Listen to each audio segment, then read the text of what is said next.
우리 오늘 하나님의 말씀 마태복음 5장 33절부터 37절까지 말씀을 읽도록 하겠습니다. 마태복음 5장 33절부터 읽도록 하겠습니다. 또 옛사람에게 말한 바 헛맹세를 하지 말고 내 맹세한 것을 주께 지키라 하였다는 것을 너희가 들었으나 나는 너희에게 이르노니 도무지 맹세하지 말지니 하늘로도 말라. 이는 하나님의 보좌이며 땅으로도 말라. 이는 하나님의 발등상이며 예루살렘으로도 말라. 이는 큰 임금의 성이며 내 머리로도 말라. 이는 내가 한 터럭도 희고 검게 할 수 없음이라. 오직 너의 말은 옳다 옳다 아니라 아니라 하라. 이에서 지나는 것은 악으로 쫓아나느니라. 기도하겠습니다. 고맙습니다. 하나님, 주님의 말씀을 일제에 읽었습니다. 우리가 읽는 이 말씀 이제 들려지게 하시고 또 우리의 마음에 새겨지게 하시고 또 우리의 삶 속에 사라지는 복된 말씀이 될 수 있도록 도와주옵소서. 주의 거룩하신 성령께서 이 시간에 우리 마음 가운데 우리의 교회 가운데 계신 것을 압니다. 그러므로 주의 성령께서 이 말씀 통해서 주의 뜻을 세우시고 또 주의 임재를 우리 모두에게 경험케 하여 주옵소서. 예수님의 이름으로 기도합니다. 아멘. 전에 있었던 이런 일을 제가 한번 소개해 드리도록 하겠습니다. 안타깝게 어떤 남성이 아내하고 헤어지게 되었습니다. 그런데 이제 아내는 떠나가 버리고 자신이 이제 아들과 딸을 이렇게 양육하게 되었는데 이제 그 딸 아이가 이제 대학 갈 나이가 됐어요. 근데 이 사람이 이혼과 더불어서 실직을 하게 됐고 또 자기가 가지고 있던 집조차도 경매로 넘어가게 됐어요. 당장 갈 곳이 없는 가운데 이제 딸아이는 자기의 대학 진학을 걱정하고 있는 거예요. 아버지가 직장도 잃고 뭐 자기 나름대로 이렇게 살아보겠다고 열심히 했는데 딸아이는 그게 못마땅했든지 아버지를 향해서 아주 독설을 품어댑니다. 병신같이 돈도 못 벌고 지금 뭐 하는 거야? 나 지금 대학교 가야 되는데 빨리 가서 나가서 돈 벌어야지. 돈 벌어와. 뭐 이런 식의 이제 아주 버릇없는 말을 하게 됩니다. 그것을 아버지가 참았어야 되는데 아버지가 갑자기 이제 이렇게 분노하면서 그 딸아이의 목을 조여가는 거예요. 자기도 모르는 거죠. 그러니까 아이는 막 버팅기면서 거기서 벗어나려고 했지만 결국 그 분노의 말과 그것을 참지 못한 아버지의 그 사고 같은 현장이죠. 그 딸아이는 죽게 되고 이 아버지는 굉장한 그 죄책감과 자기가 소중하게 여기는 그 자식이 죽은 것을 보면서 어려움을 겪게 됩니다. 결국 8년의 그 실형을 살게 되는데 어떻습니까, 여러분? 이런 말 흔히들 가정 가운데서 자주는 아니지만 어느 가정에서도 화가 나면 부부간에 부모와 자녀간에 있을 수 있는 그런 시나리오고 실제로 있었던 사건이에요. 여기서 보여지는 것은 거칠게 누군가의 인격을 살해하면서 내뱉어진 말과 그로 인한 분노가 가정을 깼고 또 한 아이의 생명을 앗아갔고 남아있는 가족들, 특별히 감옥에서 형을 살고 있는 이 아버지의 평생의 후회와 죄책감에 시달리게 될 거예요. 여러분, 이렇게 말이라고 하는 것은 굉장히 중요한 것이죠. 특별히 우리의 말이 죽이는 살이 될 수 있고 죽이는 독이 될 수 있다고 얘기를 해요. 예레미야 9장 8절에 보면 그들의 혀는 죽이는 살이라 거짓을 말하며 입으로는 그 이웃에게 평화를 말하나 중심에는 해를 도모하는 도다. 이게 남 얘기가 아니라 현대를 살아가는 우리 현대인들 마음에 또 혹은 입술에 나타나는 현상입니다. 그래서 그런지 전도서에는 죽고 사는 것이 혀의 권세에 달렸나니 혀를 쓰기를 좋아하는 자는 그 열매를 먹으리라. 얼마나 적절하고 우리의 현실을 그대로 보여주는 말인지 모르겠습니다. 예수님이 이걸 모르셨을까요? 예수님 다 아셨죠. 그렇기 때문에 예수님 당시에 종교인들이 하늘을 향해서 또 뭐 예루살렘을 향해서 뭐 그러니까 여러 그 대상들의 이름을 놓고 부르면서 내가 맹세하는데 내 말 믿어봐봐. 이 말 좀 들어봐봐. 이런 식의 맹세를 하는 거예요. 근데 이제 예수님께서 말씀하시는 것은 그런 거짓 맹세 하지도 말고 맹세를 했으면 지켜야지. 너 이렇게 들었지? 이 지칭은 맞는 거예요. 근데 여러 가지 방법으로 삭삭삭삭삭삭 빠져나가는 거예요. 자, 이런 행태에 대해서 이제 여기 본문 말씀이 말씀하시면서 결국 이 주제, 이 본문을 통해서 하려고 했던 예수님의 의도는 이런 거예요. 하나님이 어떤 분이시냐? 그분은 정말 진리의 하나님이시고 He speaks truthfully. 아니 He is truth. 그러니까 그분이 진리 자체이시고 그렇기 때문에 진리를 말씀하시고 진실하게 말씀하신다. 그렇다면 그의 백성은 어떻게 해야 되겠느냐? 이제 그 얘기잖아요. 저는 이 주제를 이렇게 삼았습니다. 그래서 하나님은 진실하심으로 우리는 하나님의 영광을 위해서 진실하게 말해야 합니다. 자, 그러면 한번 세 가지로 나누어서 생각해 보겠습니다. 첫 번째는 자기의 영광을 위해 말하지 말라. 이 말이 좀 이상하죠. 자기의 영광을 위해 말하지 말라. 예수님 당시에 유대인들은 이런 맹세, 그러니까 어떻게 보면 하나님의 말씀을 많이 읽고 또 읽고 읽어요. 그러면서 이것을 현실적으로 지키기에는 여러 어려움들을 느낀단 말이에요. 그래가지고 나름대로 어떤 방법을 찾아내서 자기들이 현실 속에서 이 말을 지킬 수 있도록 하고 말씀을 약간 이렇게 밴드하는 식으로 이렇게 이런 제도를 만들어 버렸던 거예요. 여기 맹세 제도도 마찬가지예요.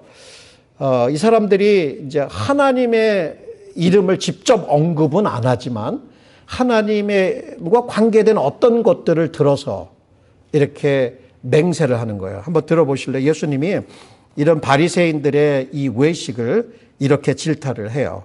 화 있을진저 소경된 인도자여 너희가 말하되 누구든지 성전으로 맹세하면 아무 일 없거니와 성전에 금으로 맹세하면 지킬지라 하는도다. 우맹이여 소경들이여 어느 것이 크뇨? 그 금이냐? 금을 거룩하게 하는 성전이냐? 이게 이제 성전으로 하면 뭐 안 지켜도 되는 거예요. 그런데 성전에 아주 구체적으로 성전에 금으로 하면 이제 뭐 그거는 지켜야 된다라고 하는 규정을 만들어 놨는데 예수님의 말이 뭐냐면 야, 어떤 게 더 중요하냐? 성전의 금을 이렇게 중요하게 하는 그 성전이 더 중요한 거 아니냐? 또 그러면서 이런 게 또 이렇게 얘기를 해요. 계속해서 너희가 이르되 누구든지 제단으로 맹세하면 그 altar 있잖아요. 제단으로 맹세하면 아무 일 없거냐? 괜찮은데 그 위에 있는 예물로 맹세를 하면 지킬지라 이런 이상한 것들을 만들어 놓은 거예요. 그랬더니 예수님 하시는 말씀이 소경들이 어느 것이 크냐? 그 예물이냐? 예물을 거룩하게 하는 제단이냐? 그러니까 맹세와 관련해서도 이제 여기 이제 본문에 나오면 뭐가 있습니까? 처음에 하늘이 있고요. 뭐 또 예루살렘이 나오고 또 뭐 여기 머리털 한 층 이런 게 나오고 땅이 나오잖아요. 그러니까 이런 대상을 놓고 자기 마음에 있는 그 뭔가를 얘기하는데 그 말을 믿어달라고. 그러니까 내가 말하는 건 진실이야. 확실한 거야. 믿어줘. 이 말을 하는 거예요. 근데 자기가 진실을 얘기하면 굳이 뭐 맹세할 필요도 없어요. 그냥 예수님 말씀대로 예 아니면 예, 아니면 아니다. 이렇게 얘기하면 되는데 잘 안 믿는 불신 사회 속에서 이런 거창한 말, 경건한 말, 뭐 아주 경건한 이런 대상들을 대면서 말을 하니까 이제 이 사람 참 경건하네. 이 사람 참 신앙이 좋으네. 이 사람 말은 믿어야지. 그러니까 사람들을 홀려서 사람들에게 경건하게 보이고 믿음이 좋은 사람으로 보여서 그 말을 믿게끔 하려고 하는 그 의도. 그러니까 예수님이 말씀하신 것은 이런 말은 절대로 하지 말아라. 바리새인들이 결국 그런 말을 남바람을 통해서 의도했던 게 뭐냐면 내가 얼마나 의로운 사람인가, 내가 얼마나 위대한 사람인가를 드러내는 거예요. 그래서 오늘 여기 첫 번째 대지가 뭐냐면 자기 영광을 위해서 이 말을 사용하지 말라는 거예요. 그러면 우리들은 어떤가요? 우리의 삶 속에서 어떤 분쟁이 있었을 때에 그 분쟁에서 나는 절대로 틀릴 수 없다.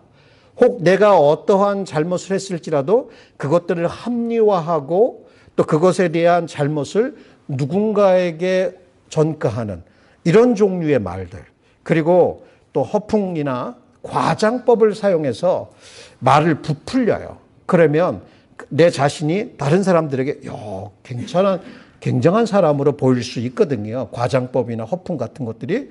그러니까 이제 뭐 이거는 그냥 누구나 다 우스갯소리로 하는 말 중에 하나이긴 하지만 나 옛날에 전설이었어.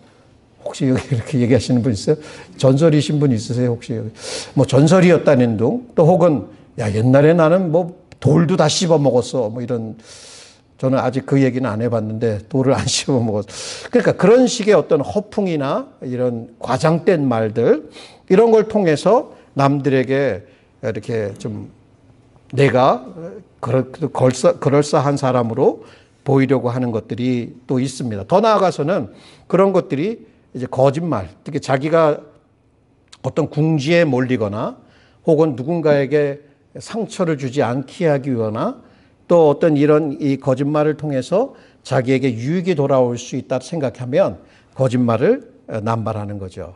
그러니까 여기 보면 영국의 어떤 이제 남녀를 대상으로 해가지고 서베이를 했어요. 3,000명을 대상으로 서베이를 했는데 남자들은 하루에 한 3번 정도 거짓말을 하고 여자들은 2번 정도 거짓말을 한다는 어떤 그런 설문조사가 나왔습니다.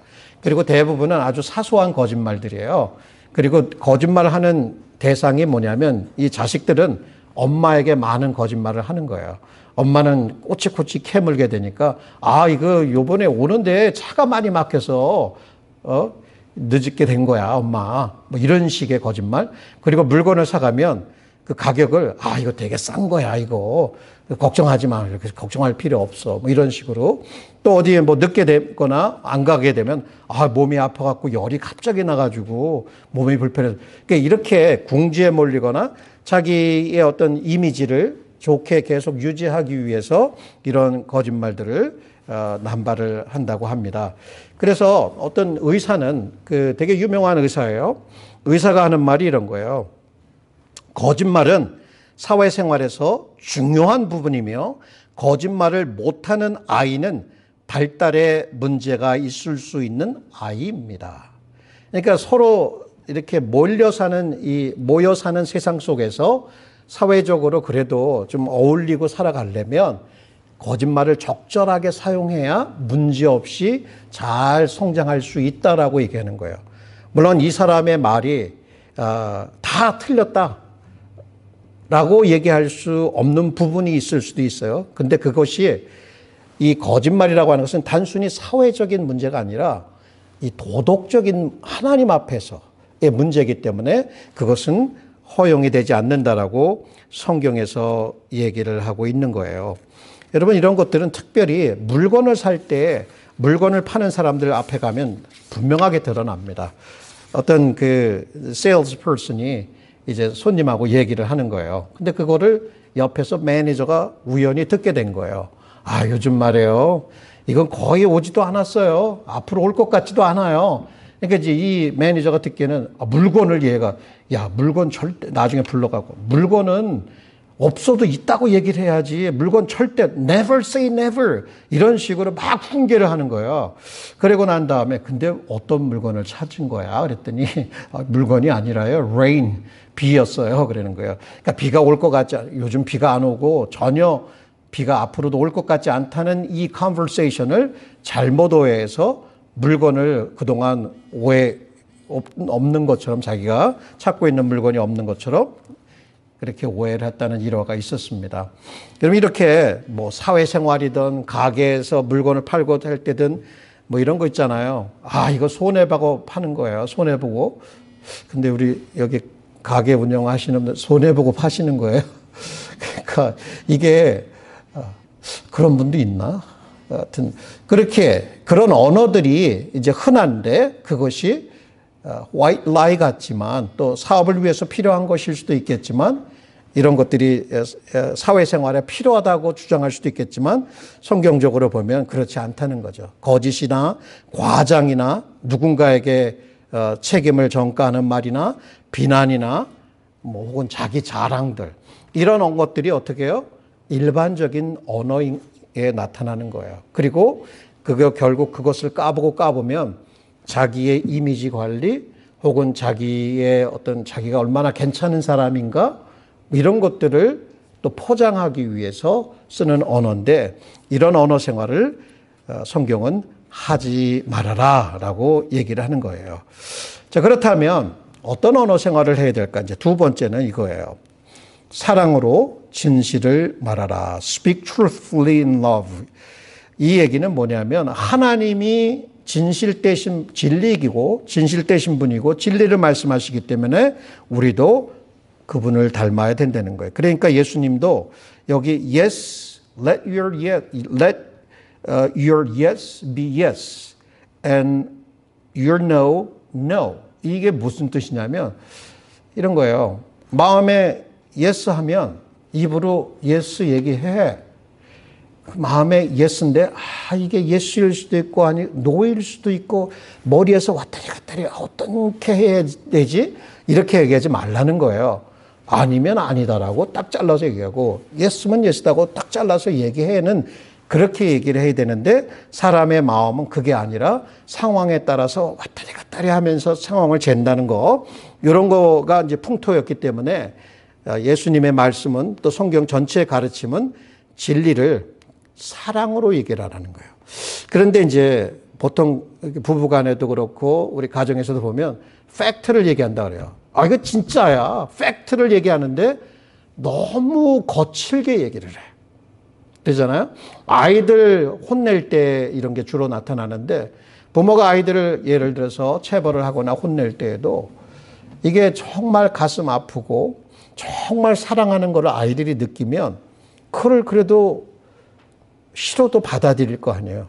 근데 인격을 무시하면서 야, 너 같은 게 너 어떻게 해서 너 같은 게 나왔는지 모르겠어? 부모가 이런 말 해요, 안 해요? 너 때문에 내가 내 인생이 이렇게 된 거야. 너 아니었으면 나 벌써 떠났어. 뭐 이런 식의 언어들. 그래서 자라나는 아이들이 이런 언어의 폭력에 너무 깊은 상처가 평생을 통해서 지워지지 않고 한 인간의 생애가 가능성이 완전히 망그러지는 언어들이 있는 거예요. 그러니까 당연하죠. 우리가 팩트를, 진실을 얘기를 해도 사랑으로 얘기를 해야 돼요. 정말 그 한 인격체를 사랑하는 그 마음을 근본적으로 가져야 되는 거예요. 그러니까 하나님이 우리에게 말씀을 주실 때 때로는 따끔하게 얘기하실 때도 있지만 기본적으로 사랑이 전제되어 있는 거예요. 하나님이 진실하다는 것. 하나님 인생이 우리 같은 인생이 아니니까 시건치도 않으시고 인자가 아니시니 후회도 없으시다. 그 말씀하신 바를 실행하신다라는 얘기예요. 그러면 하나님은 약속하신 게 많잖아요. 항상 말씀하실 때 약속으로 우리에게 다가오시거든요. 그러면 약속을 할 때 지키지 못할 약속하셨겠어요, 하나님이? 당연히 그분은 지킬 수 있는 능력도 있을 뿐만 아니라 지켜주려고 하는 마음의 선함이 있는 거예요. 근데 우리는 약속을 할 때에도 실력이 안 돼서 못 지킬 때도 있고 나중에 잊어버려서 못 지킬 때도 있고 아니면 살다 보니까 그냥 안 지킬래 하고 잊어버리는 경우도 있잖아요. 그러니까 이런 것들을 비춰보면 우리가 우리 마음에 할 수 있는 것 그리고 진짜인 것 그것을 사랑으로 얘기하라는 거야. 근데 이제 이게 이렇게 안 하면 어떻게 되냐면 이렇게 딱 봐가지고 야 여기서 어떻게 빠져나가지? 뭐 이런 거 관심 있고 야 그래도 내가 괜찮은 사람인데 그런 것들 은근히 포장하기 위해서 말을 사용한다든지 그러면 안 되는데 한번 실례를 들어드릴게요. 그 풀러 워런이라고 하는 플로리다 가버너였던 사람이 있어요. 근데 이제 이 지방선거에서 이 술 문제에 대한 질문이 들어온 거예요. 아, 이거 술 팔아, 이게 옛날이에요. 50년대 때니까 술 문제, 지역사회에서 이거 술 팔아야 돼요? 말아야 돼요? 이제 이렇게 어떤 그 리포터가 질문을 하니까, 자, 그러면 이렇게 해요. 아, 술은 안 되죠. 우리 사회를 망치고, 뭐 이렇게 말을 한다든지, 남자들 다 술 마실 수 있죠. 그러면 이렇게 술 마시는 거 허용합니다. 저는 찬성입니다. 혹은 나는 반대입니다. 이렇게 둘 중에 하나만 하면 되는데, 어떻게 대답했는지 한번 들어보십시오. 이 사람이 자, 한번 들어보세요. 자, 위스키가 남성의 영혼을 위로하고 하루의 긴장을 완화하며 인생을 바라보는 관점을 부드럽게 해주는 생명의 물을 의미한다면 열렬한 애주가 목록에 내 이름을 올려주세요. 그러나 위스키가 가정을 파괴하고 경력을 파괴하며 일할 능력을 망치는 악마의 술을 의미한다면 저를 금주족의 대열에 포함시켜 주세요. 자, 이게 누구의 말이에요? 그러면 여기서 이분이 하려고 하는 건 뭡니까? 술 먹고 술을 마시고 안 마시고는 중요하지 않아요. 이분의 관심은 나는 그래도 괜찮아. 여기도 괜찮고 저기도 괜찮으니까 나를 뽑아줘. 나에게 표를 던져줘. 이런 얘기잖아요. 정치인으로서. 이게 바로 정치인들의 언어고 어떻게 보면 종교인들의 언어고 오늘 우리도 없지 않아 이런 대화를 이러한 화술을 배워서 하려고 하는 게 많아요. 그러니까 어거스틴도 말하는 게 뭐냐면 진리에 대한 존중, 진실에 대한 존중이 무너지면 조금이라도 그것이 약해지면 모든 것이 의심스러워지는 거예요. 그러니까 아무리 그걸 뭐라 그러죠? 우리 속담 있잖아요. 된장으로 뭘 해도 안 믿는다고 그런 얘기 있었던 것 같은데 뭐예요? 아, 예, 그러니까 그런 거예요. 그렇게 해도 안 믿는 거예요. 이게 뭐냐면 의심. 그러니까 같이 대화를 하면서도 에이, 지가 무슨 속으로는 안 믿어. 이런 거잖아요. 요즘 우리 사회계나 종교계나 정치계에서 딱 의심의 눈초리를 갖고 보기 때문에 어떤 미디어를 통해서 나오는 말들도 거짓 뉴스들이 판치는 세상이기 때문에 분별을 하기도 힘들고 이게 진짜인지 아닌지도 모르는 의심스러운 세상을 만들어 버린다는 거예요. 그럼 그러한 세상에 살면서 우리 기독교인들은 어떻게 해야 될까? 우리도 똑같이 그런 문화를 받아들여야 될까? 그렇지 않다. 우리 하나님이 진리이고 진실하시기 때문에 우리는 진실함을 사랑 가운데서 말해야 된다는 거예요. 그런 언어, 사람을 살린 언어. 그래서 보통 이런 게 redemptive language라고 하는데 이게 redemptive라고 하는 말이 누군가를 구속하고 살리는 얘기거든요. 자유롭게 하는 거예요. 그러니까 사람을 살리는 말들, 소망적인 말들, 사랑의 언어 이런 것들 타락하기 전에 인간의 언어를 회복하는 어떤 그런 것이 필요하다는 거예요. 진리의 말이라든지 은혜로운 말이라든지 또 이렇게 용서의 말이라든지 위로의 말이라든지 이런 것들을 언어 속에서 우리가 표현하고 사람을 encourage 해줘야 된다는 거예요. 여러분 2차 대전 때에 영국이 독일로부터 굉장한 공격을 당합니다. 그래서 영국 전반 사회에 말하자면 문화적으로도 그렇고 이 우울한 거예요. 사람들이 맨날 접하는 소식이 뭐냐면 전쟁에서 꽝 터졌다, 뭐 했다, 패배했다. 그래서 이 영국 정부는 무능하고 아무 일도 못한다라고 하는 것 때문에 국민들이 굉장히 실망 가운데 절망 가운데 있었어요. 그럴 때에 어떤 한 기자가 나타나서 더 이상 이런 이제 기자들이 모인 가운데 이렇게 부정적인 뉴스를 통해서 우리 국민들이 절망에 빠지게 해서는 안 되겠다. 우리 다시 한번 찾아보자. 소망적인 소망을 국민들의 마음에 소망을 줄 수 있는 그 언어,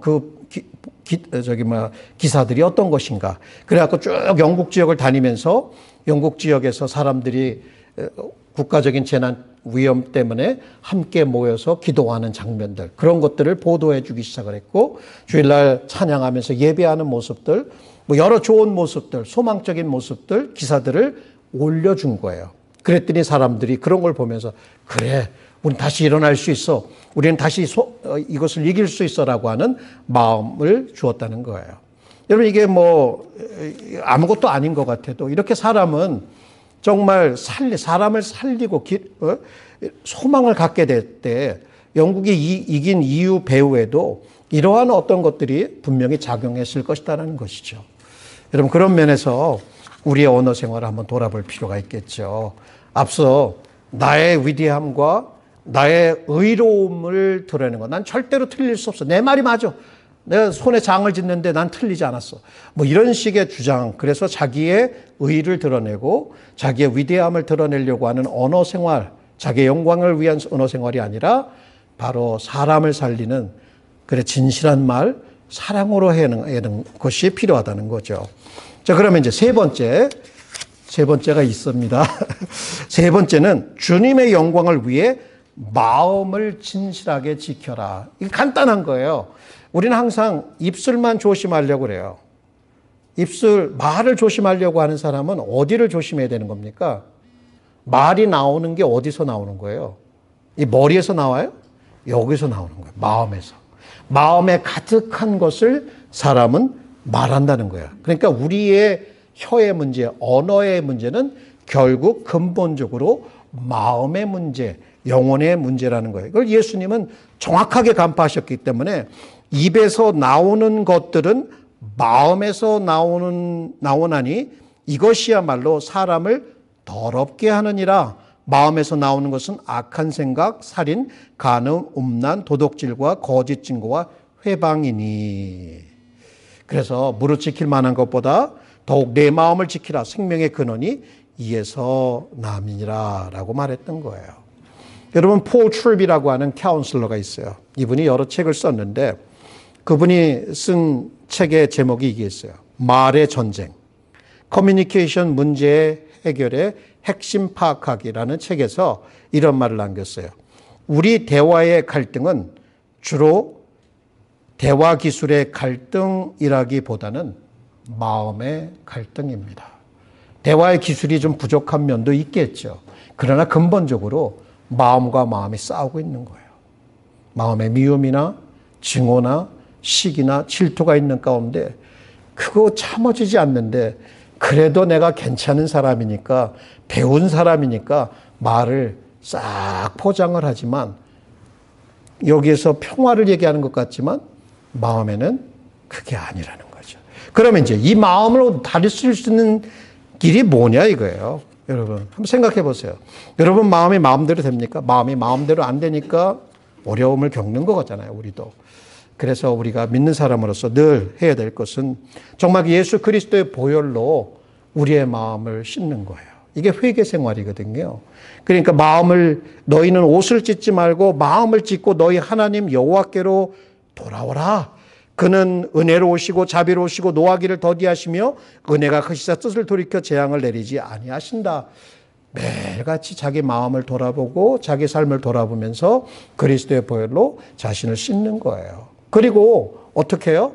하나님의 사랑과 하나님의 진리, 말씀으로 우리의 마음을 매일같이 채워넣는 거예요. 그러니까 이 생각과 마음 속에 있는 것이 나온다고 했으니까 그 마음에 쌓인 것이 나온다고 했으니까 뭐가 쌓여야 돼요? 사랑의 언어가, 사랑이 그리고 진리가 이 하나님의 말씀이 있을 때 그러한 말씀들을 통해서 우리는 누군가를 살릴 수 있고 위로할 수 있고 소망을 줄 수 있다는 거죠. 그리고 세 번째는 여러분 잘 아시다시피 성령을 통해서 우리가 그 능력, 그분의 충만한 은혜 가운데 우리의 언어 생활 속에 정말 redemptive language, 이렇게 구속적인 어떤 그러한 사람을 살린 언어가 나올 수 있도록 힘을, 그 enablement, 그 능력을 경험하는 것이 필요하다는 거예요. 이것을 에베소서 4장에는 이렇게 얘기를 해줍니다. 오직 사랑 안에서 참된 것을 말하여 범사에 그에게까지 자랄지니라. 그는 머리니 곧 그리스도라. 이런 말씀을 하시고 또 나가서 심령으로 새롭게 되어서 하나님을 따라 의와 진리의 거룩함으로 지으심을 받은 새 사람을 입으라. 즉 거짓을 버리고 각 이웃으로 더불어 참된 것을 말하라. 이는 우리가 서로 지체가 됨이니라. 이런 말들을 우리에게 해 주십니다. 여러분 어떠신지요? 정말 말이 완전하면 그 사람은 인격이 완전하자라고 성경에서 얘기를 해 주는데 많이 부족해요. 우리 그냥 마음에 이렇게 있는 것들이 우리 입술을 통해서 이렇게 나올 때에 참 절제하기도 힘들고, 또 그것은 마음의 습관이고, 마음의 습관을 따라서 언어의 습관이 결정이 되잖아요. 그걸 한 번에 이렇게 벗어버리기는 좀처럼 쉽지 않아요. 그래도 우리가 이런 말씀들을 들으면서 그렇지, 내가 그리스도의 피로 구속함을 받은 하늘의 백성이 아니겠는가, 이 세상의 언어 습관이 아닌 하늘의 언어 습관을 배워야 되겠다라고 하는 거룩한 열명을 가지고 정말 우리가 매일같이 자신을 돌아보고 또 진리와 사랑으로 우리 마음을 채우고 성령을 의지하면서 그렇게 가는 거 포기할 수 없는 거룩함의 거룩을 향한 우리의 열정이라고 할 수가 있겠습니다. 여러분, 혀가 얼마나 중요할까요? 이러한 일화가 이런지 하여튼 전에 놓은 얘기에 잔수스라고 하는 철학자가 있었어요. 헬라에. 이 사람이 이제 어느 날 이렇게 종을 불러서 내일 우리 친구들이 오는데 식사 자리를 좀 준비해라 그러면서 가장 좋은 음식, 시장에 나가서 가장 좋은 거, the best를 찾아가지고 요리를 좀 해봐, 이렇게 이제 부탁을 했어요. 그랬더니 종이 나가서 음식을 이제 준비를 아주 정성스럽게 했어요. 처음에 딱 나왔는데 그 혀를 이렇게 잘 요리를 했어요. 근데 이제 코스가 있잖아요. 이게 한 번 코스 나오고 두 번째 코스. 아니, 4번, 5번, 3번, 4번이 나오는데도 불구하고 여전히 혀 요리만 나오는 거예요. 그 요리 방식만 들리지 혀만 나와서 불러가지고, 야, 너 최고의 그것을 사다가 요리하라 했더니 이게 뭐야? 그랬더니 이제 이 종이 하는 말이 혀. 이건 사람들과 사교할 때 말솜씨, 친절함, 그리고 경건한 예배를 드릴 때 하나님께 하는 이 말들, 이게 바로 혀를 통해서 나오는 게 아닙니까? 이렇게 딱 얘기를 하니까, 그래? 그러면서 넘어갔어요. 그러면 요번에는 그냥 가장 형편없는 걸로 한번 준비를 해봐. 그랬더니 그 다음 날도 또 혀 요리로 쫙 대접을 한 거야. 그랬더니 이제 아마 화가 났겠죠? 또 불러요. 그랬더니, 야, 너 이거 가장 형편없는 거로 요리를 했더니 또 이걸로야? 이거 또 혀 요리야? 그랬더니 가장 좋다며? 그랬더니 가장 나쁘다는 거가 맞는 거야? 그랬더니 그렇다고 하면서 혀는 신을 모독하고 남을 비방하며 거짓을 퍼뜨리는 도구이기도 하지 않습니까? 라고 대답을 했대요. 여기에 moral, 여기에서 teaching은 그만큼 혀는 최고의 기관이 될 수도 있고 최악의 기관이 될 수 있다라고 하는 것을 우리에게 잠언서적으로 이렇게 경고해 주고 있는 것이라고 할 수가 있습니다. 여러분 어떠십니까? 우리가 설교를 맺으면서 정말 하나님께서 우리에게 큰 은혜를 주셨지 않았어요? 예수 그리스도가 십자가에서 피를 흘리실 만큼 우리를 향한 사랑은 크고 넓고 영원하지요. 그렇다면 우리가 예수 그리스도를 본받고 싶은데 어디서부터 시작할까? 마음에서부터 시작하는 거죠. 그리고 우리의 언어 생활, 결국 그것은 관계를 얘기하는 거예요. 하나님과의 관계이고 이웃과의 관계예요. 이것을 컨트롤하는 것은 사랑의 법밖에 없어요. 이미 우리가 사랑을 받았기 때문에. 그리고 더 나아가서 중요한 것은 하나님을 영화롭게 하는 그 말, 그것의 근본은 뭐냐면 다른 게 아니야. 복음인 거예요. 그러니까 복음적인 언어라고 하는 것은 거기에 사랑이 있어요. 거기에 용서함이 있어요. 거기에 소망이 있어요. 그러니까 복음적인 언어, 바로 이거예요. 이 복음적인 언어, 복음을 통해서 우리에게 주셨던 그 용서, 새로움, 또 거기에 능력, 이런 것들이 우리의 삶 속에서 믿음과 소망과 사랑으로 드러나기를 우리는 소망하는 거예요. 아까 제가 언급한 폴 트루비라고 하는 분이 정말 솔직한 자기의 기도문을 썼어요. 이게 언어 생활과 연결이 돼요. 성화와 연결이 되는데 제가 한번 이것을 여러분에게 좀 인용해 드리고 싶습니다. 한번 잘 들어보십시오. 내 어리석은 분노요. 이렇게 하는 거예요. 주여, 저를 용서하옵소서. 저는 또다시 이성을 잃고 말았습니다. 이야기가 끝날 때까지 다 듣는 것을 그리스도께서 보이신 지극한 인내를 나타내는 것을, 선으로 악을 이기는 것을 저는 언제쯤에나 배울 수 있겠습니까? 주여, 저는 잘하고 있습니다. 하지만 저의 성장은 너무나도 더딥니다. 제 삶의 일말의 자존심마저 다 무너질 때까지, 이기심을 뿌리까지 다 뽑아버릴 때까지, 강팍한 모든 흔적들을 다 갈아엎을 때까지 저를 경작하시고 성령의 열매를 맺게 하는 씨앗을 풍성히 심어 주옵소서. 필요하다면 비를 내리시고 폭풍도 몰아치게 하신 뒤에는 제 영혼에 밝은 햇살을 비추게 하소서. 그런 후에 저는 인내와 친절과 사랑과 절제의 열매를 풍성히 맺을 것입니다. 그리고 저의 혀는 돕는 것과 회복시키는 것과 주의 이름을 찬양하는 것을 배우게 될 것입니다. 예수님의 이름으로 기도드립니다. 아멘. 이게 아마 우리의 기도가 되어야 될 수가 우리의 기도가 되어야 할 것입니다. 주님께서 우리를 돕습니다. 그리고 주님께서 우리와 함께 계셔서 늘 이러한 말씀들을 우리의 삶 속에 작게나마 실천해 나간다면 우리의 언어가 오늘이 다르고 내일이 다르고 1년 후에가 달라서 그 사람 참 변했어 라고 하는 소리가 어디서 나오는 건지 알아요? 그 사람의 말하는 걸 들어보면 사람들이 느낄 수 있는 거겠죠. 여러분, 시편 기자의 고백으로 오늘 설교를 맺도록 하겠습니다. 시편 기자의 고백은 이겁니다. 여호와여, 내 입 앞에 파수꾼을 세우시고 내 입술의 문을 지키소서. 우리 이제 설교 말씀은 잠깐 맺고요. 오늘 이 말씀 한번 우리 생각하면서 하나님 앞에 주님 저희들을 도우셔서 우리가 우리의 영광이 아닌 하나님의 영광을 위해서 우리의 마음을 지키며 진리를 사랑으로 말할 수 있도록 그렇게 한번 기도해 봅시다. 주님 고맙습니다. 하나님, 먼저 머리를 숙여 주님 앞에 회개합니다.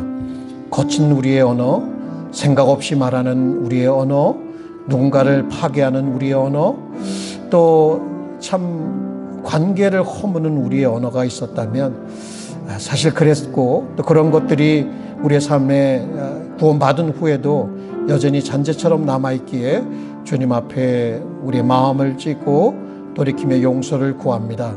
우리의 언어를 통해서 누군가를 살릴 수 있기를 소망합니다. 그것이 복음적인 언어가 되어서 사랑과 소망과 또 정말 그 믿음의 언어를 통해서 누군가의 믿음을 격려하여 주고 절망 가운데 있는 사람을 일으켜주고 위로할 수 있는 그런 소중한 말들이 되기를 원합니다.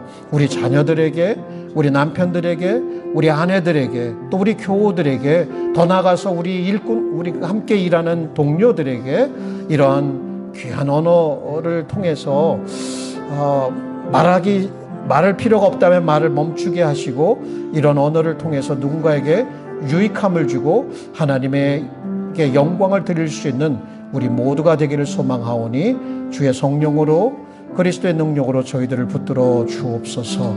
예수님의 이름으로 기도합니다. 아멘.